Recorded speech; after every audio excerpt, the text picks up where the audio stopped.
So, Lisa, thank you so much for joining me for this quick video chat about the Independent Impact 50. Before we jump into the questions, just tell me a little bit about what you do as an independent of, I think, about 7 years standing now. That's right. Yes. So I'm Lisa Collin, and I've been working independently, as you say, for about 7.5 years. Long career in marketing and communications. And where I focus is on the role that communications can play in its broadest sense in accelerating a business's ambition. So I like to look at the big picture, and I like to sort of play in the space where business ambition meets organizational change and where strategic comms is the accelerant for making that happen. And yeah, it's been very rewarding as a space to work in. So that's what I do these days. Absolutely fascinating. Thank you. So, just changing to the Independent Impact 50. So, when you got the email, I think from Nigel saying, "Congratulations, you are one of the inaugural Independent Impact 50," how did you feel?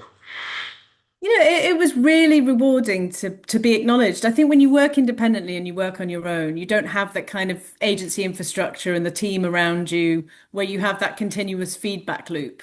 And so I guess sometimes your efforts and the impact you like to think you're having goes unnoticed, and you don't get that kind of regular acknowledgement. So it's always good when someone says, well done, both for an individual level, but also, I guess, on behalf of all the other people that are working in a similar capacity to myself. So yeah, it was important to have that acknowledgement. And we all like a pat on the head, and then some, as you say. So no, that's nicely put. So having done this for 7.5 years, I'm interested when you think about the behaviours that you've seen from clients. What surprised you? And obviously, I'd love to hear lots of surprise and delight stories, but also surprise and disappoint. So what have been the positive surprises and the ones that have perhaps been less positive? Um, yeah, I don't know if it's surprise so much, but I think one big theme is a genuine appetite for partnership. So I do think that senior clients these days are open to working in close proximity with senior advisors in that kind of close partnership way. Because I mean, there's just so many challenges to kind of deal with these days, all at once.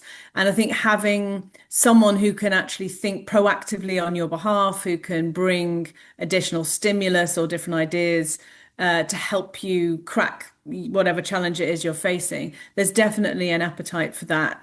And I don't think it's just about, leaning into your expertise and your years of experience. I do think it is about behaviors and actually being a proactive partner and sometimes being a catalyst for them within their own teams, whoever they may be, to get things done, to kind of keep momentum, and to help, move things forward. So partnership has definitely been a big theme. In terms of challenges, I think, and I've mentioned to you before, Rod, that um, the role that I play for clients is quite difficult to define. So often it isn't satisfactory to just say communications as a sort of label. And it very much depends on who it is you're talking to and their role within their organization and the level of experience they have as to what role you might be able to play for them. And so sometimes that is more akin to a chief of staff. Other times it's more director of strategy. Other times it's more a traditional kind of consultancy role. And that's both an opportunity, but it's also a challenge when you're trying to frame the specific value add that you bring. And so that I think, and I've talked to other peers about this, is a continual thing that we need to address and find a sort of succinct articulation for that value add. We could talk, There are a couple of reflections. yeah, we could talk about procurement, but probably best not to, eh? Just changing gears a little. So imagine that you're sitting having lunch with Alistair McCapra, the CEO of the CIPR, and the more newly minted Sarah Waddington at the PRCA. If there was one thing you'd love them to understand, on the one hand, about what it's like to practice as an independent, and the second is the role of the independent sector in our industry, however defined. What would those two things be? Well, gosh, I mean, I think acknowledging the breadth. I mean, when we got together for the inaugural awards, it was very gratifying to just see the extent of the skill base that exists in our country and who the people that are working independently. So acknowledging and tracking that, I think, is an important thing to do and to stay engaged with that community. I think there is something I would want to say to them about the roles that they play, and that is around skills development for the profession. I think it's really important that younger professionals coming up have business acumen and are able to actually converse with clients at an elevated level. So whether it is about how they consult, if they're from an agency background and the kind of questions that they're asking, but they're operating at a bigger picture viewpoint. So they're looking at how communications plays against other adjacencies, be that HR, be that ops, be that, legal, retail, whatever is relevant.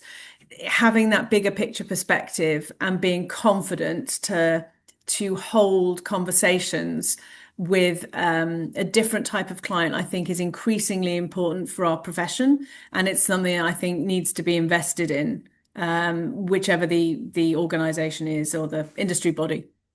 Business and corporate literacy, I think, is a point incredibly well made.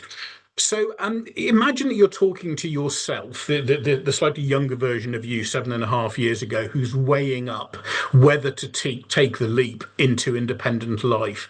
What would you say to yourself as you mull over that option? Be confident in your skills, go for it. You have to believe in yourself for sure.